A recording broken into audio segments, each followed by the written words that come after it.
we're going to spend about an hour this afternoon discussing subject access requests, and the purpose of the seminar is to try and keep it as practical as we can. Obviously we're lawyers and we will deal with the law, but the types of things we're going to look at are some of the areas that we are asked to advise on and some of the issues that we see arising.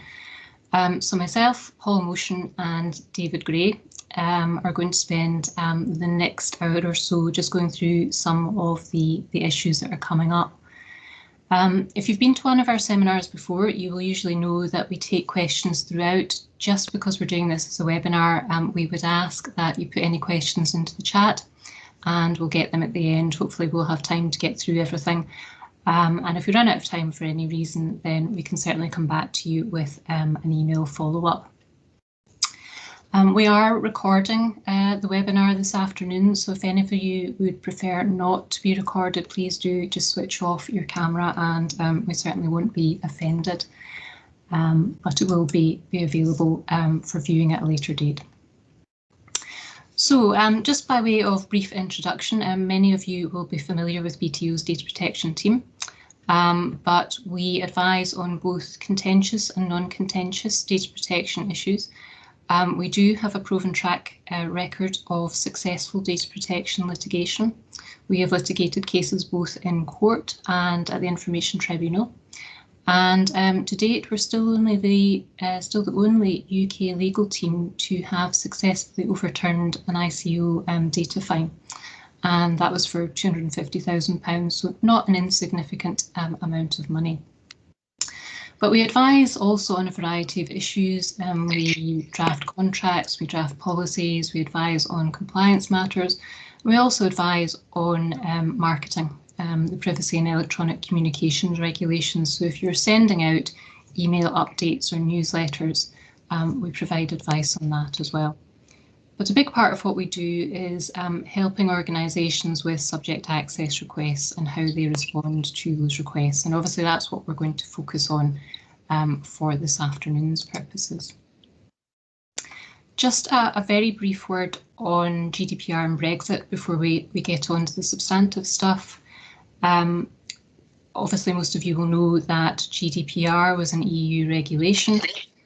We left the EU, or the GDPR ceased to apply at the end of the transition period in December last year, and at that point EU GDPR ceased to apply. But instead we got UK GDPR, so we have something that's not quite identical but broadly similar. EU GDPR will still regulate some types of processing for people based in the UK, but if you're based in the UK, if you're processing in the UK and you're processing the data of people based in the UK, UK GDPR is what will now apply. So when we talk about GDPR this afternoon, we are talking about UK GDPR because that's really what will apply to social landlords. Data Protection Act still applies more or less in its original form, and for the purposes of the seminar this afternoon, the data subject rights remain largely unchanged. They are more or less exactly the same as you've used to been dealing with, and that includes the right of access. So that doesn't really change very much from the pre-Brexit regime. So I'm going to hand over to David now, who's going to look at some of the fundamental issues that affect how you deal with subject access requests. Thank you, Lynn. Good afternoon, everybody. The subject matters which I'm going to be going through are essentially in relation to three or four aspects. First is largely in relation to what is personal data for the purposes of a subject access request. As part of that, I'm going to be looking at what the specific protected characteristics are in Article 9 of the GDPR. Also looking at the question of scope of access, i.e. what is the data subject entitled to recover from an organisation. Hopefully going to be looking at a worked example, and then finally just have a brief pit stop on the question of time limits in responding to a subject access request. But to start with, what we have on our screen here is Article 4 from the GDPR, and that sets out the definition of what personal data is. So when an individual submits a subject access request for their personal data, this is the first place you would come to ascertain what exactly is personal data. And the description is largely in the first sentence. It's personal data means any information relating to an identified or identifiable natural person. Now, an individual is identified if you have distinguished that individual from other members of a group. Now, in the vast majority of circumstances, when you're receiving a subject access request, the data subject is likely going to be giving you their name.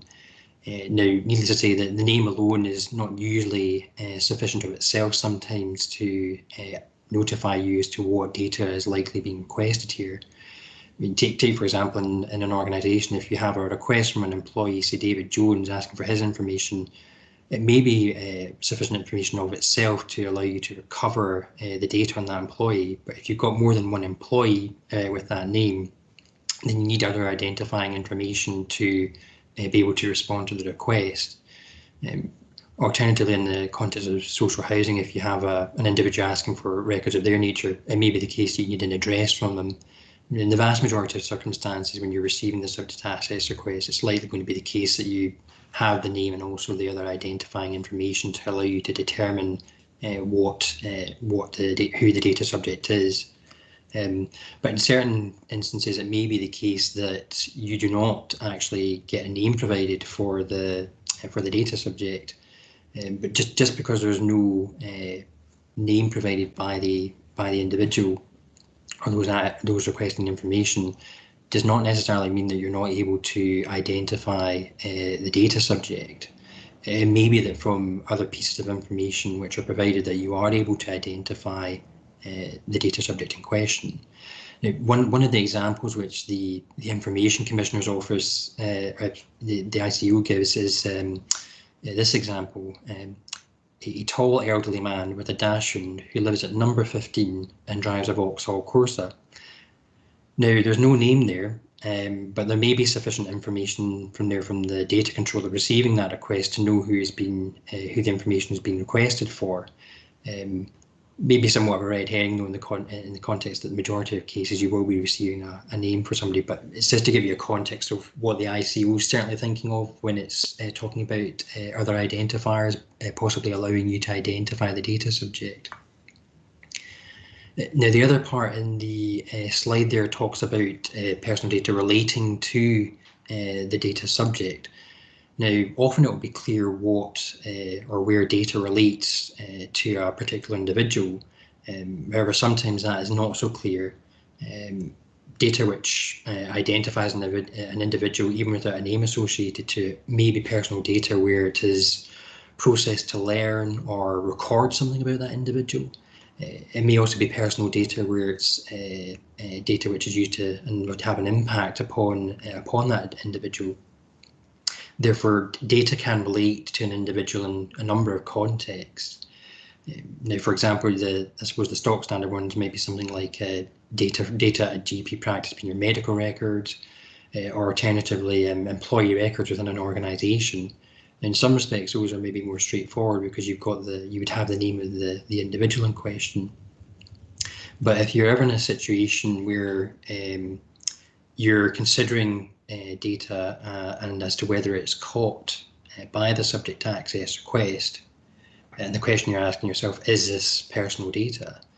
Then it's useful to ask the question whether the data is being processed or could be easily processed to learn, record, or decide something about that individual.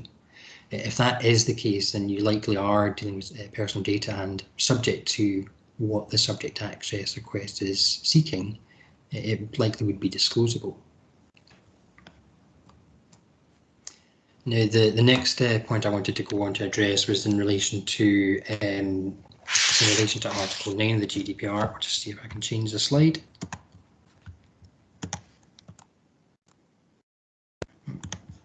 There we go. So Article 9 concerns special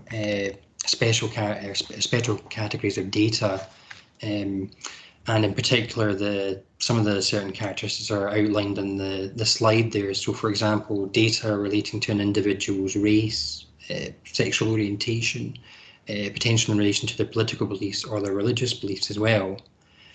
The way that the art or the GDPR is structured is that those types of data, there's a general prohibition on the processing of that data by a data controller.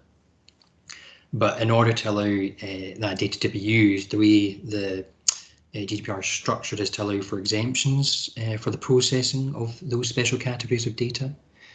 So in order, for example, in order to process data relating to whether it's sexual orientation or in relation to race, then you have to be certain that one of the exemptions applies to allow you to process that data.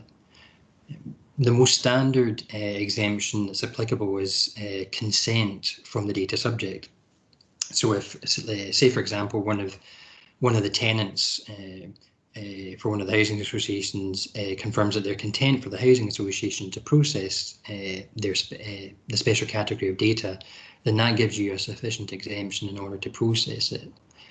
Other possibilities to seek an exemption are potentially in relation to whether it's in relation to the field of employment or social security, or indeed whether it's in relation to the question of occupational health.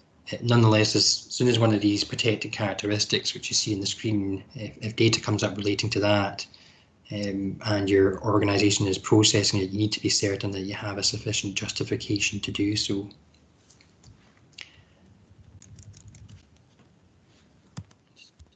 Slide now. So the next object I wanted to discuss is in relation to what is the scope of access for a data subject. Now, in theory, the data controller who holds data on a data subject could have to disclose all the personal data to that data subject if it is requested. So it can be quite an onerous task to respond to a subject access request if it's seeking all the data. But it's not purely just a question of the right to recovery as part of the right of access. Other aspects or other points in which the data subject has to exercise is to ask the data controller what the purpose of processing their data is, what the categories of data held are, and also, for example, whether your organisation as a data controller has passed the data user's data on to a third party. Now, an example of that might be, for example, if data, say, within a housing association is collated for the purpose of statistics, it may be that the statistics are passed on to a local authority, or may even be passed on to the government to try and assist in creating future policy. This just as an example. Nonetheless, the data subject has the right to ask what their data is being used for and is entitled to expect an answer to that. So as a consequence, it can be quite it is a broad-reaching scope of access that the data subject does have. Both Paul and Lynn will be discussing about the extent or the extent to the right of information, and also the potential issues that may arise in relation to where the data subject's data mixes can be mixed in with the third party's data, and what you do in those situations to try and respond to the subject access request. But in the broad points that the data subject does have a broad right of access. Change the slide. So I wanted, as Lynn was discussing at the start of the webinar, we wanted to try and make it or provide examples and talk to you about some of the real life examples which we come across. Probably one of the most common reasons for a subject access request being made is quite often from a disgruntled ex-employee who's seeking to recover data, whether that's for their grievance or potentially in relation to seeking to take further action.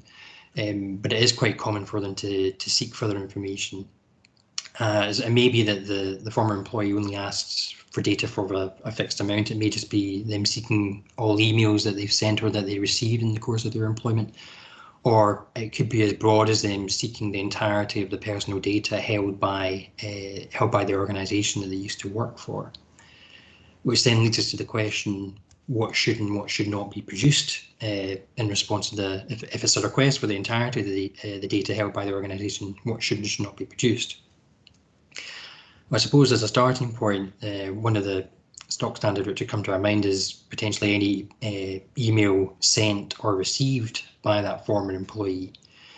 But it doesn't just, it wouldn't just be limited to that. It would also, if the request was for the entirety of the personal data relating to them, it would also catch any emails containing the individual's name, as well as any known nicknames or abbreviations. And one also must remember actually that you would need to, as part of your search in the deleted items section as well, to ensure that you're fully complying with the request. Of course, it isn't all just about emails. The other question you have to ask is what other data is held on that individual. So, for example, there possibly may be information on shared network folders, on shared databases, on backup files. And of course, there's the other question of whether there's any hard copy paper records relating to the individual, as well as HR records. It could even extend as far as internet logs and telephone correspondence. Not every reference has to be given. Of course, there are bases upon which which might be relied upon to try and reduce the scope of information that has to be provided.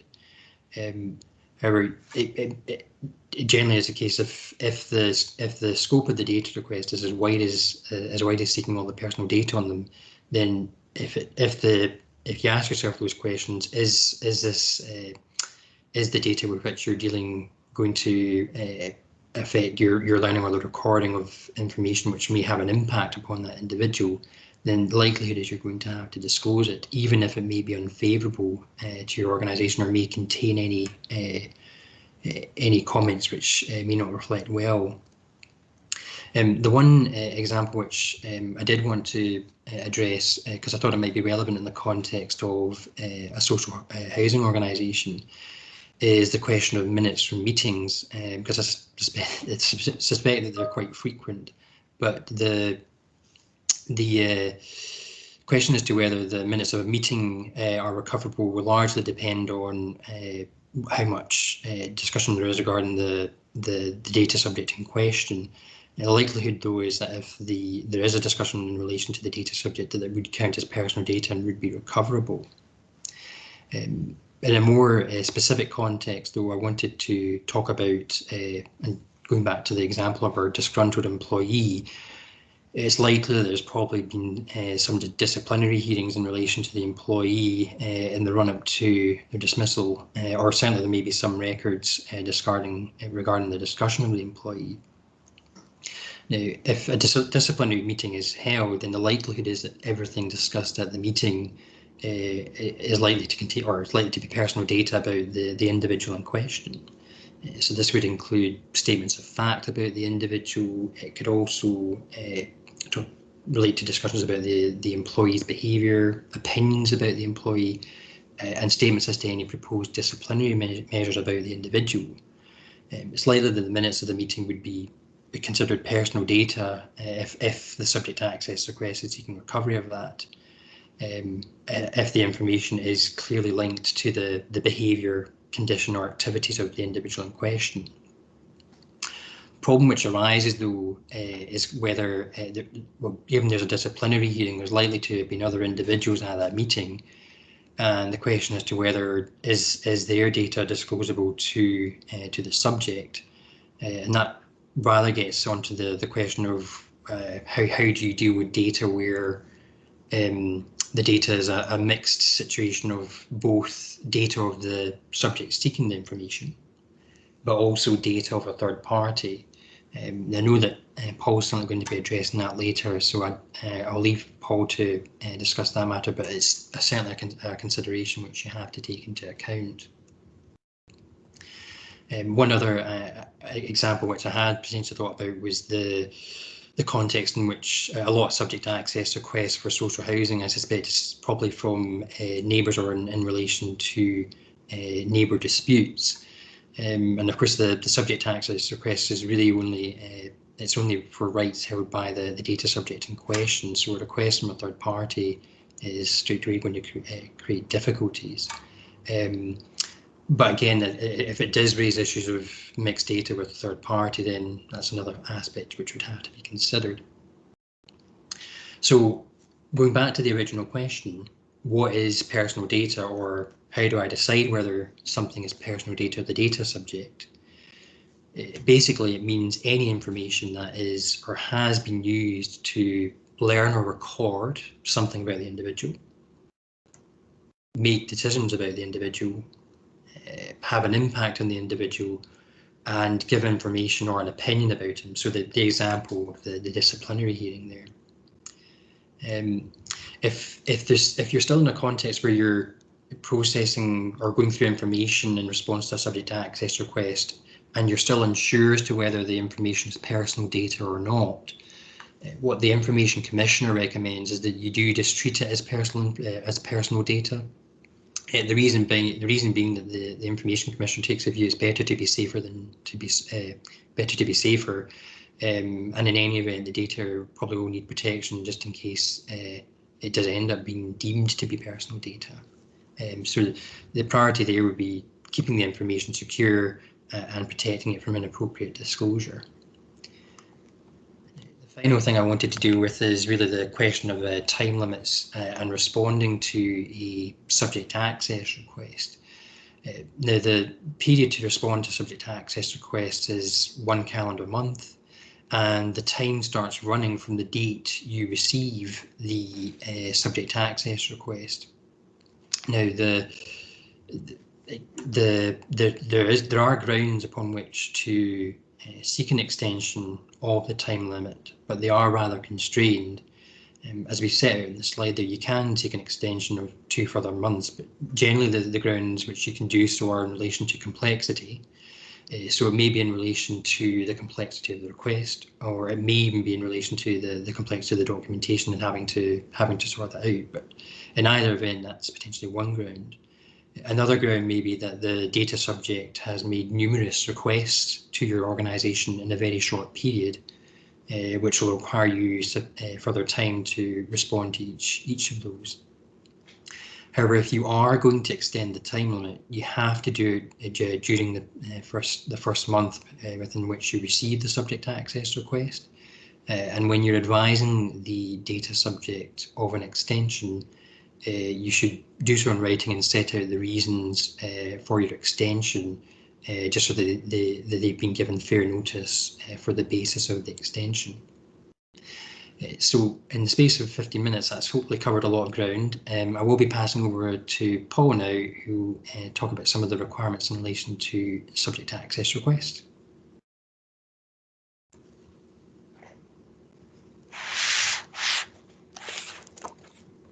Okay, so good afternoon, everybody, and thank you for your attention. Thank you for coming along to this seminar. My name is Paul Motion, and I head up the data protection team. I'm very, very enthusiastic about data protection, and I hope you all are too. Just for the purposes of this afternoon, if the seminar from me gets a bit dull, you can look at the pictures of the dogs, or over there's a couple of guitars, and if it's really going badly, I'll plug them in on request.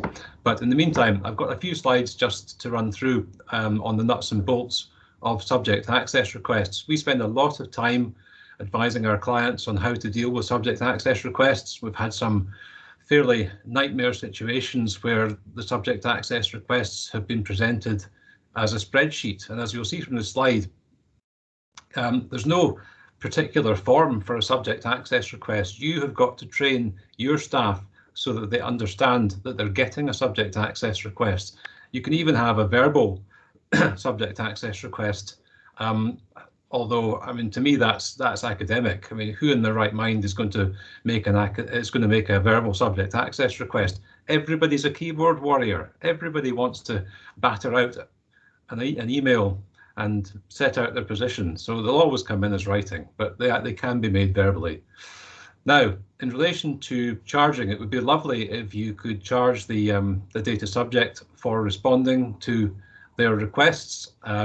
we had a case where the client spent upwards of £20,000, having got an IT consultant in to wade through the SAR, which was a spreadsheet running to something like 156 rows.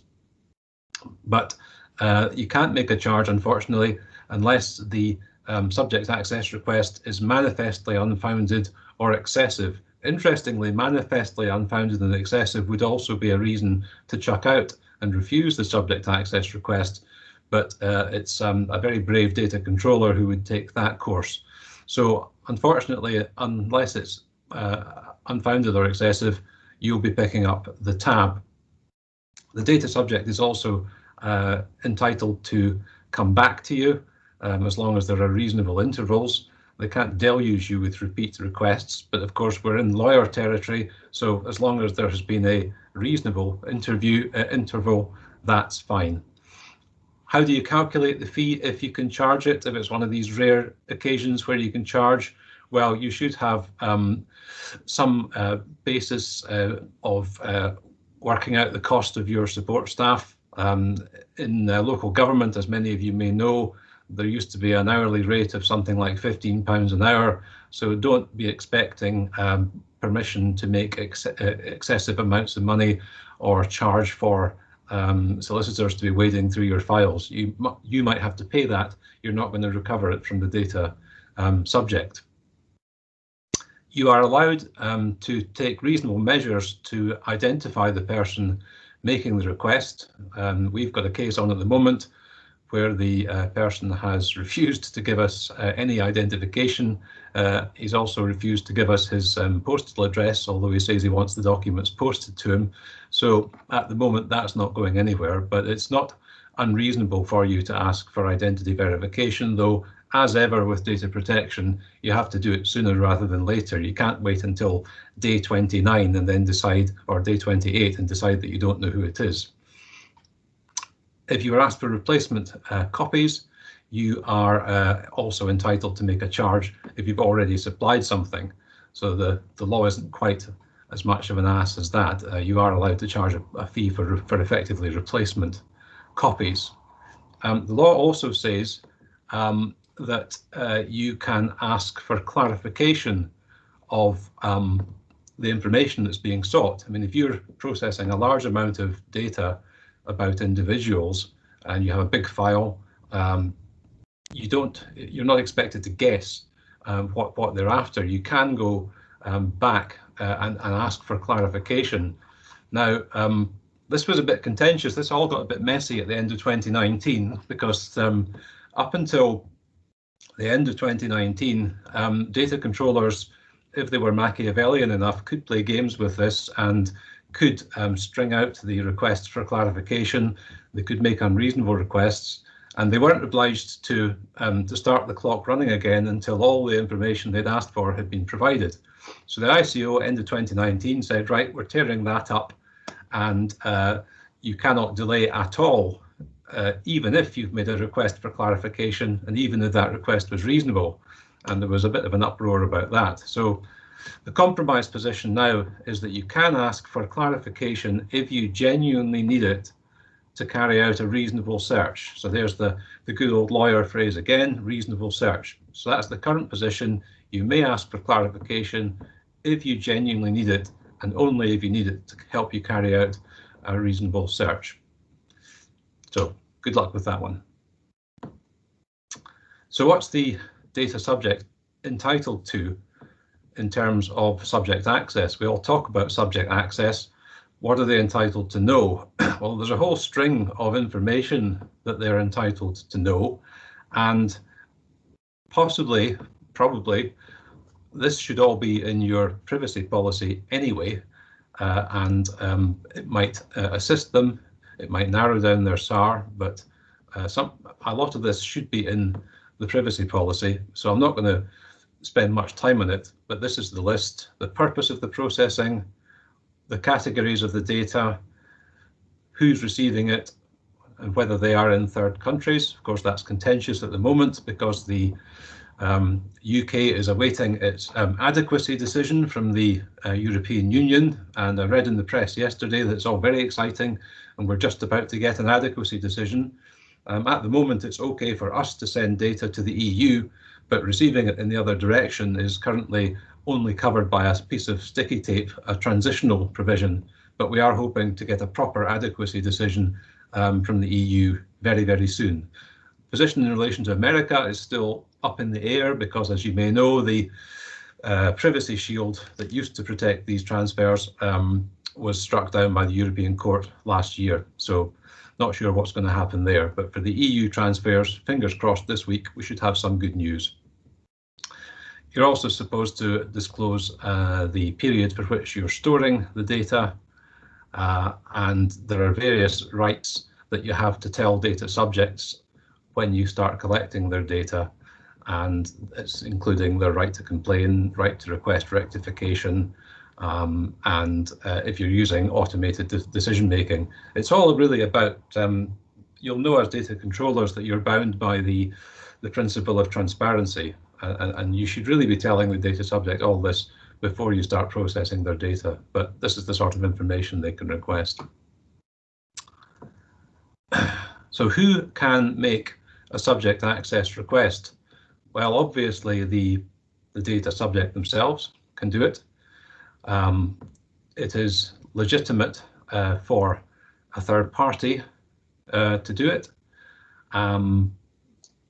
Could be a solicitor, could be a family member, and the Information Commissioner's guidance on this says that it's up to the third party to satisfy you, the data controller, that they have the appropriate authority to act on behalf of the individual. I mean, we get these from solicitors quite regularly in relation to clients who have been served with a SAR. It's quite clear it's obviously trying to gather evidence for use in litigation. Nothing wrong with that now.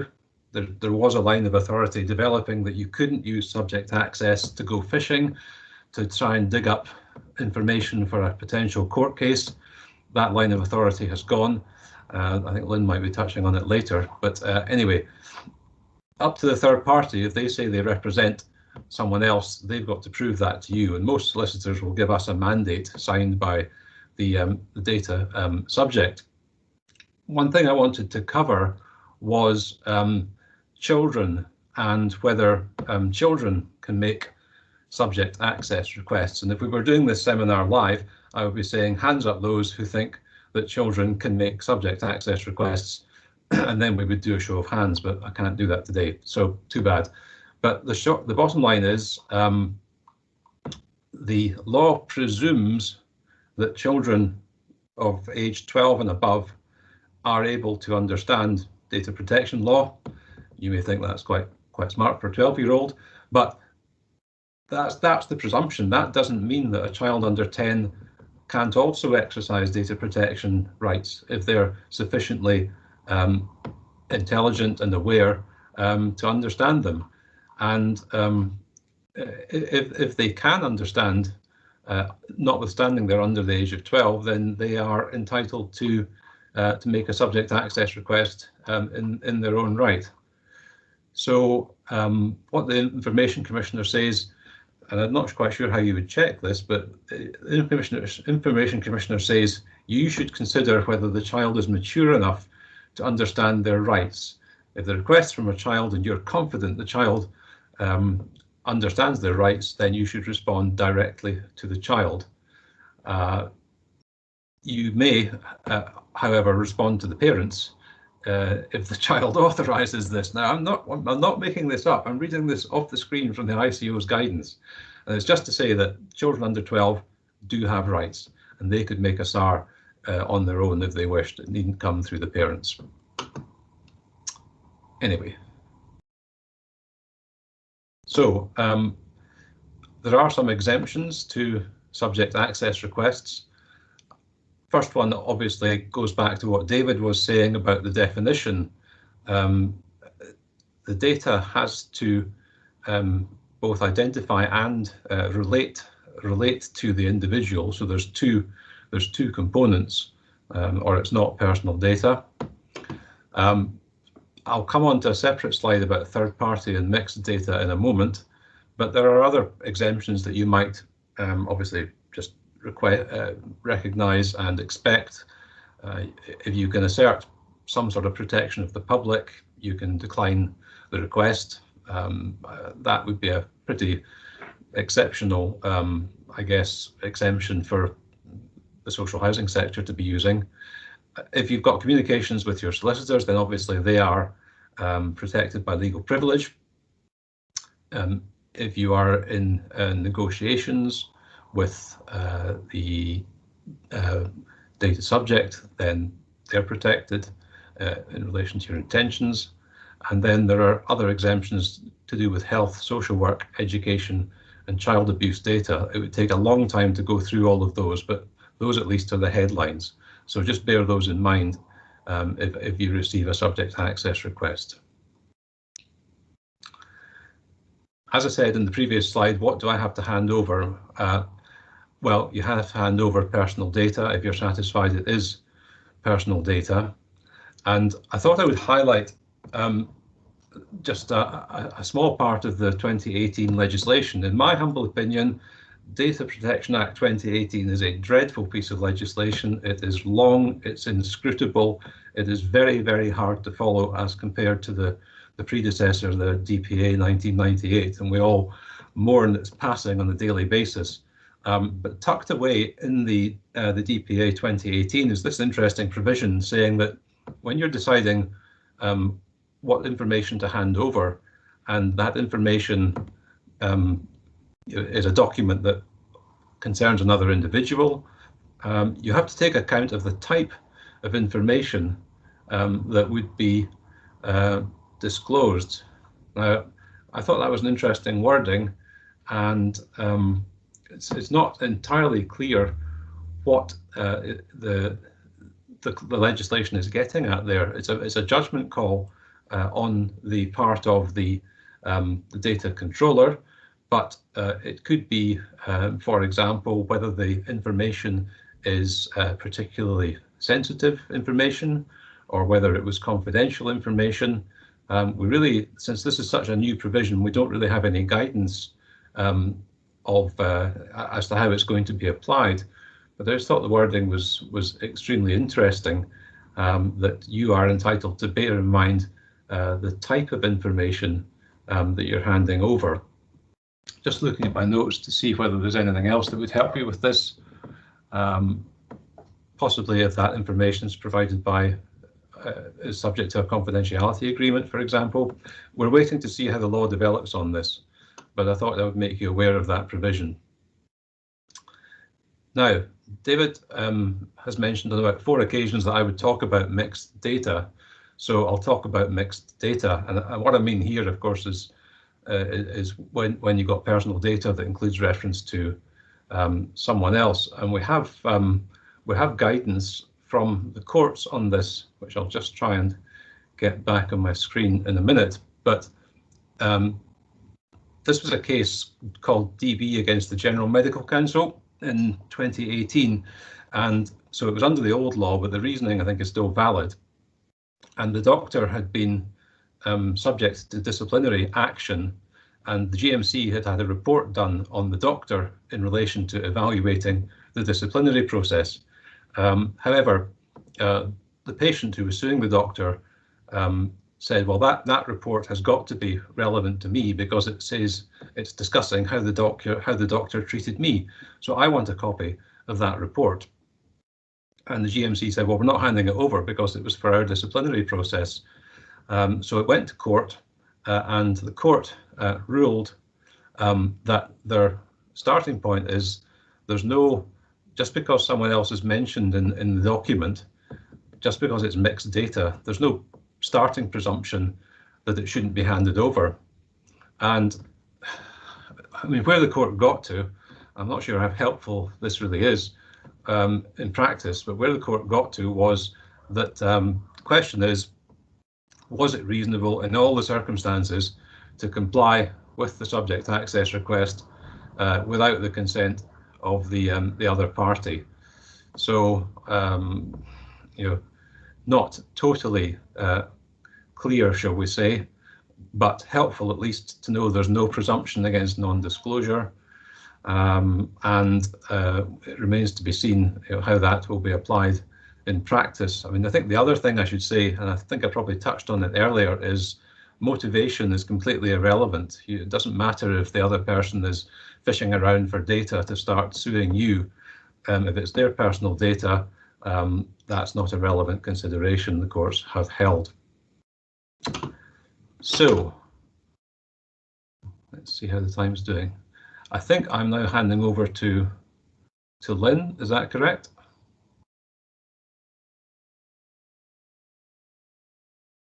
I think, are you just going to cover that slide, Paul?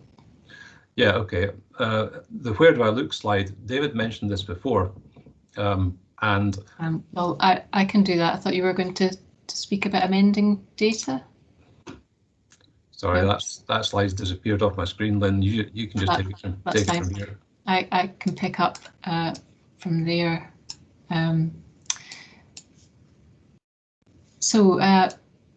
Turning to where do you look for the information? What's the extent of the search that you have to carry out?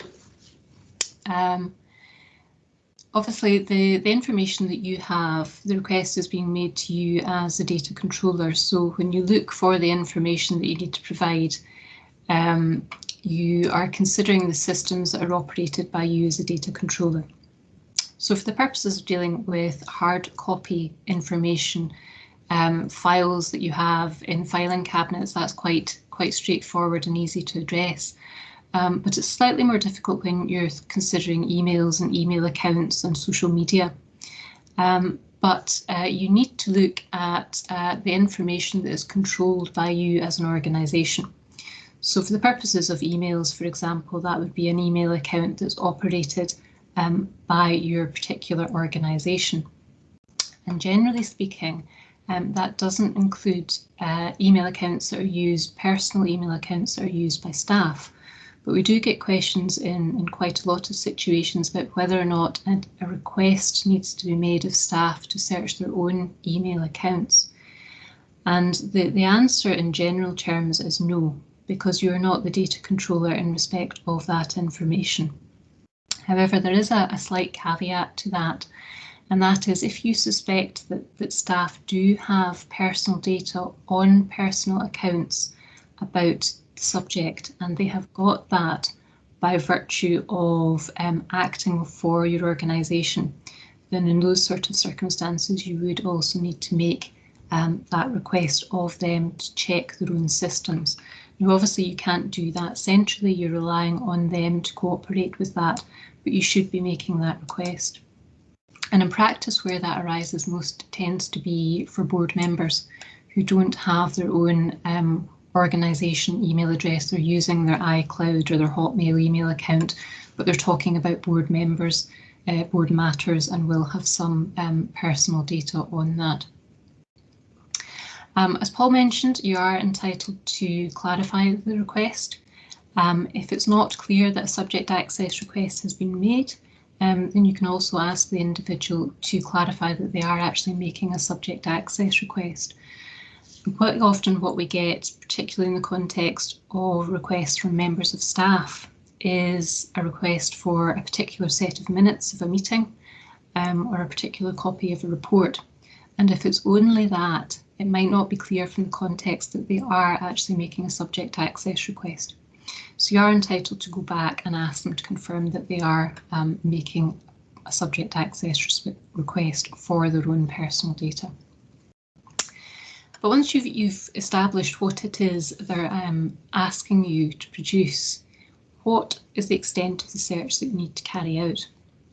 And the ICO says that what you need to do is you need to carry out or make extensive efforts to find and retrieve the requested information.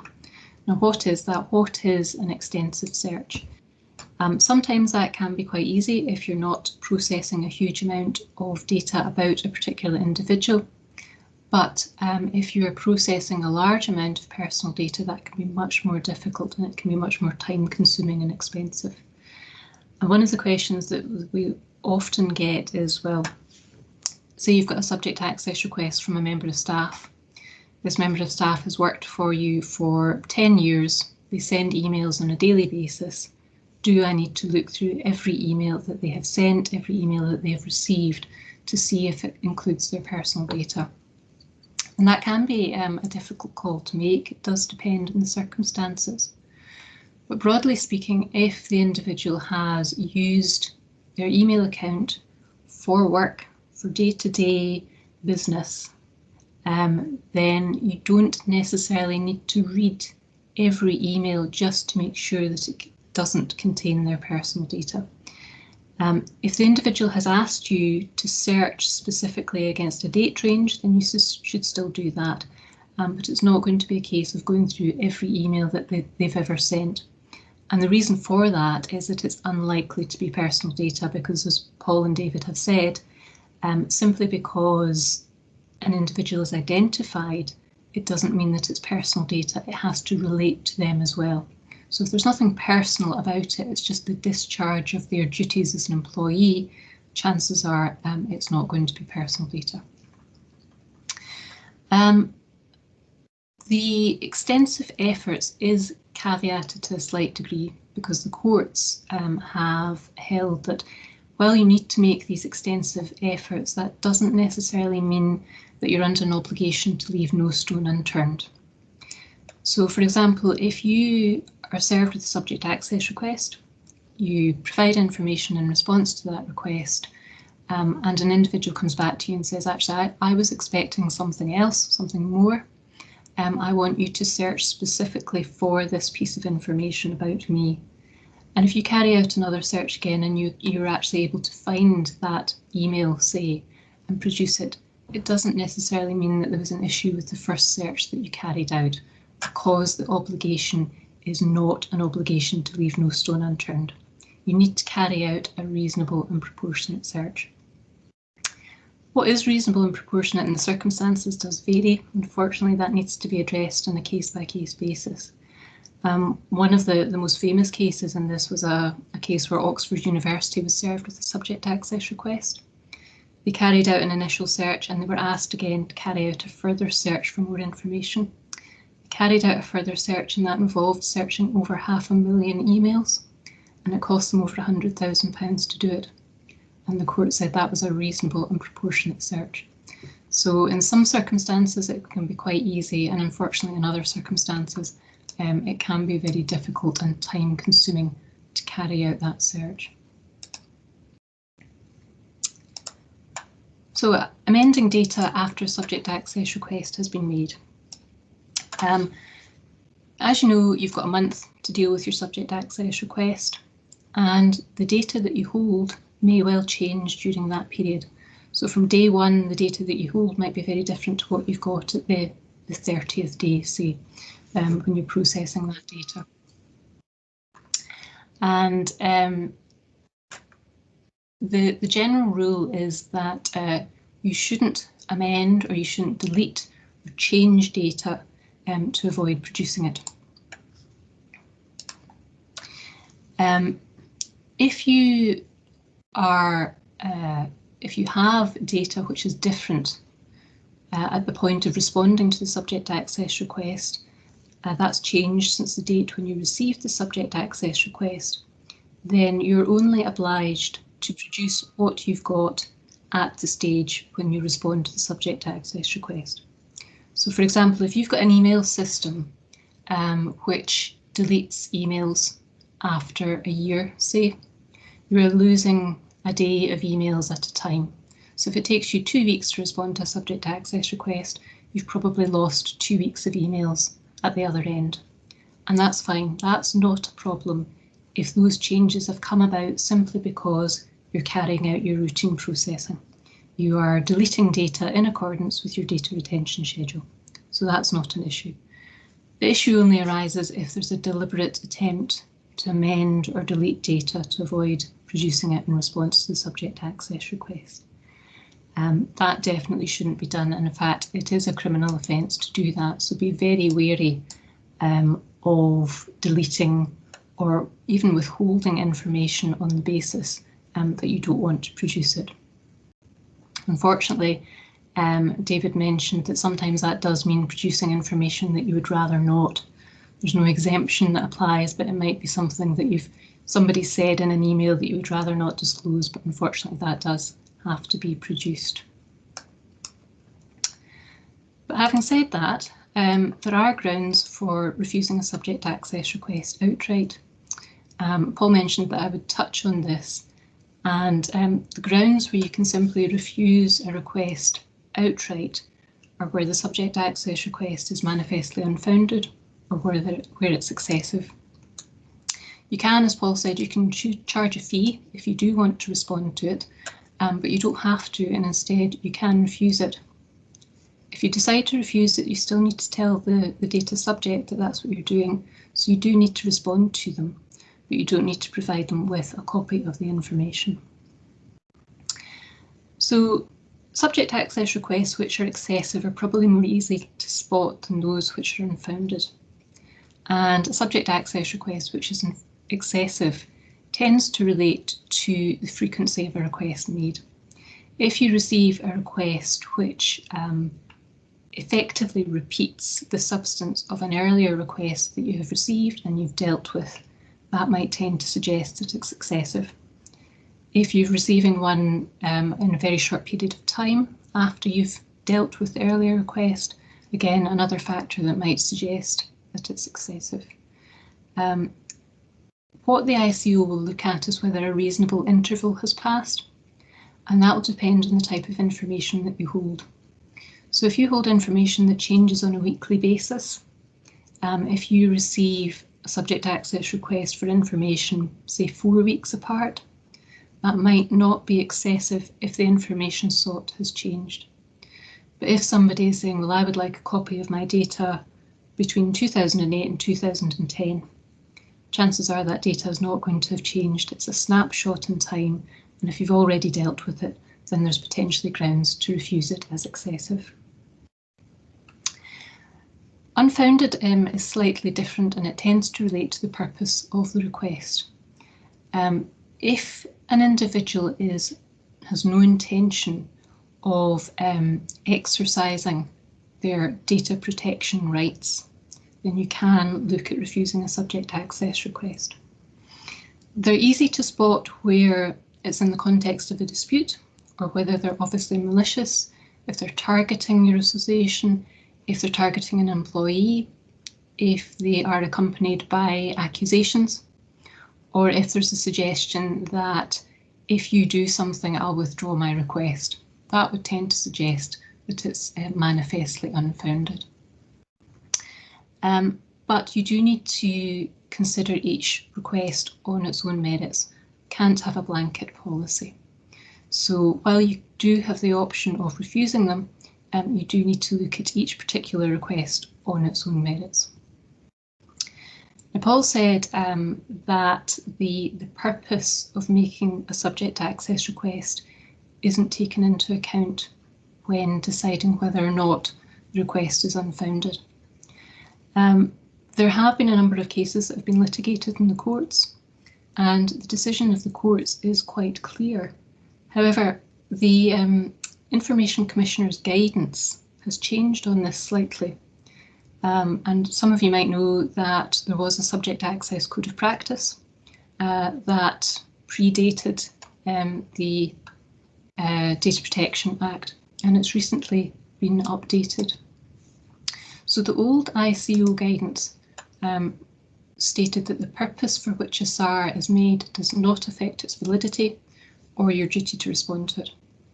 Whether or not the applicant has a collateral purpose, i.e. other than seeking to check or correct their personal data for the making of the SAR, is not relevant.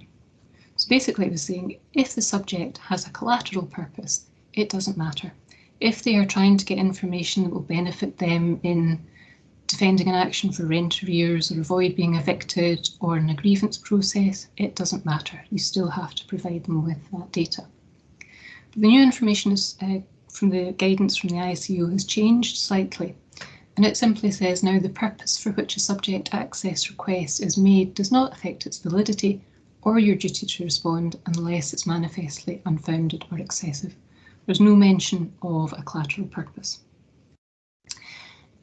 I mentioned that the courts have been quite clear in this, and the leading case on this, which was Data Protection Act 1998, but the principles still apply, makes clear that there's a considerable body of domestic case law which recognises that it is not an objection to a request that is made in contemplation with actual or contemplated litigation. And that's quite a well-established principle in the courts. However, the change in the ICO guidance, and certainly my experience in dealing with the ICO, is that there is a slight change in the approach, and that they are now more open to upholding a controller's decision to refuse a subject access request because it's manifestly unfounded. And I suspect that that's probably because there has been this increase in subject access requests. You might have heard the expression, the weaponisation of subject access requests, and I think that has certainly led to more requests. So there's perhaps a slight change in approach there, but you certainly do still need to establish the criteria to refuse a request. So do just still be careful if you're taking the decision to refuse one outright. I was also going to touch very briefly on the rights under a subject access request and data sharing, particularly relevant to the case where you get a subject access request from an employee. An employee might ask for their own personal data, and they will receive information in response to that request. And usually that will not include any third-party data. However, you might have situations where an employee, simply because of their position within the organisation, is entitled to have certain information shared with them. And those sort of circumstances, you just need to be careful to respond, how you respond to them. So for example, to say, I'm providing information X to you in response to your subject access request, and I'm providing information Y to you because we as an organisation consider that there's a basis for sharing this with you. And it's important because under the latter case, they may actually be entitled to see third-party data which they wouldn't get in response to a subject access request. Very briefly, because I'm aware that time is getting on, if you don't respond to a subject access request, or if the data subject has an issue with it, there's a right of complaint to the ICO. The data subject can also enforce their rights through the courts or the ICO. The ICO will usually, if they get a complaint, serve an enforcement notice first. They tend not simply to move into a penalty notice or a fine. You will usually have the opportunity to disclose the data even if the ICO finds out that you have done something wrong.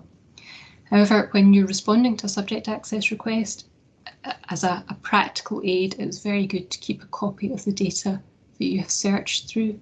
And if you've redacted any of it, keep a clean copy so you can see what you've redacted and why. If you can, keep a note of why you've redacted it or why you've withheld it. It just helps if you're dealing with a complaint 6 or 9 months later. It really does help and cut down the time in dealing with any subsequent complaint. Under UK GDPR, the fine level has changed slightly. 20 million euros becomes £17.5 million, or 4% of annual global turnover. That's a maximum. Fines for dealing with subject access requests are really pretty rare. And certainly the highest fines that we've seen have been tens of thousands, and even those are again very rare. The default tends to be that you will be served with an enforcement notice, and that will lead to a disclosure rather than a fine being issued. There is potential for prosecution to take place if one of the criminal provisions are triggered. So, for example, if data is deleted to avoid disclosing it in response to a subject access request, that can result in a criminal prosecution. In England and Wales, the ICO can deal with that direct, but in Scotland that has to go through the fiscal, so there is another layer of regulation or oversight before a prosecution would actually be brought in Scotland. I mentioned court actions. Data subjects can raise court actions in order to enforce their rights. Again, tends to be quite rare because obviously it involves a cost to the data subject. So the ICO tends to be the first port of call for aggrieved data subjects. But while the ICO can fine, they can't award damages to the data subject. So sometimes the data subject will make a claim for damages. And again, how you assess that level of damages has to be assessed on the facts of each case. The data subject can claim for material loss or non-material loss.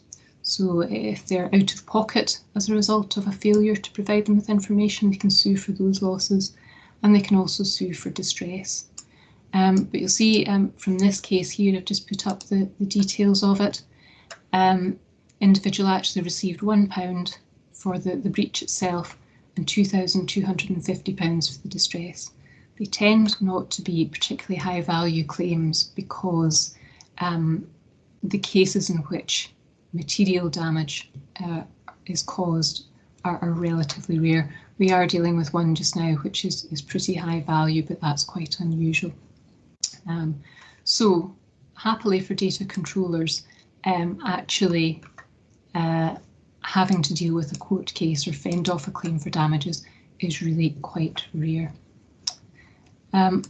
So on that happy note, I'm going to draw to an end the presentation section of this afternoon.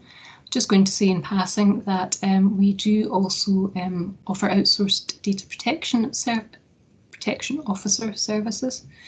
RGDP will do that, and a number of you will probably already be familiar with their services. But otherwise,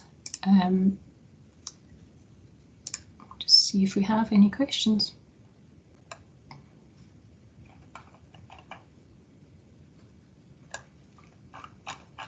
I think I did see one question which popped up earlier, which was, if you have a subject access request from a current employee, can I confirm that we don't need to supply the emails they've sent and received as they still have access to them? Paul, do you have any thoughts on that? No, I think you covered it in your presentation actually, Lynn. Normally the advice that we give is that they don't need to provide that correspondence, but they should make it clear when they're responding to the SAR that they aren't providing it. And so far, no data subject that I can remember has taken issue with that particular point. The one I mentioned where we had this horror story of having to get a consultant in and spend £20,000 trawling through emails to respond to a spreadsheet SAR, we made it clear that he wasn't getting his emails within the workplace, and that's one of the few things he didn't complain about. So,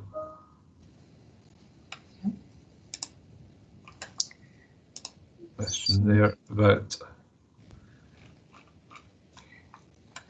legal privilege. So does the legal privilege exemption apply to emails between managers that are just copied to the solicitor? In general terms, no, it doesn't. So it has to be advice given, and it would have to be advice that comes from the solicitor.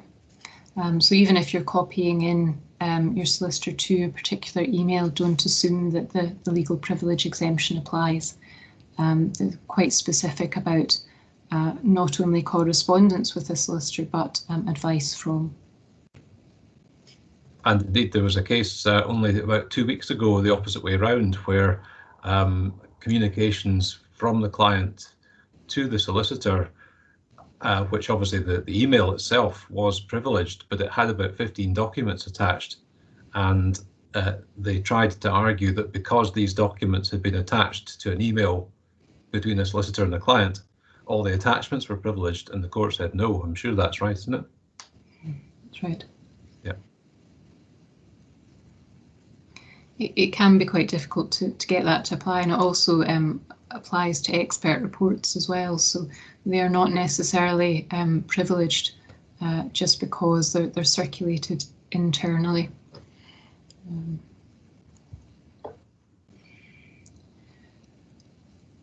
Okay, well, if there's no further questions, I think we'll just wrap up there, and thank you everyone for attending.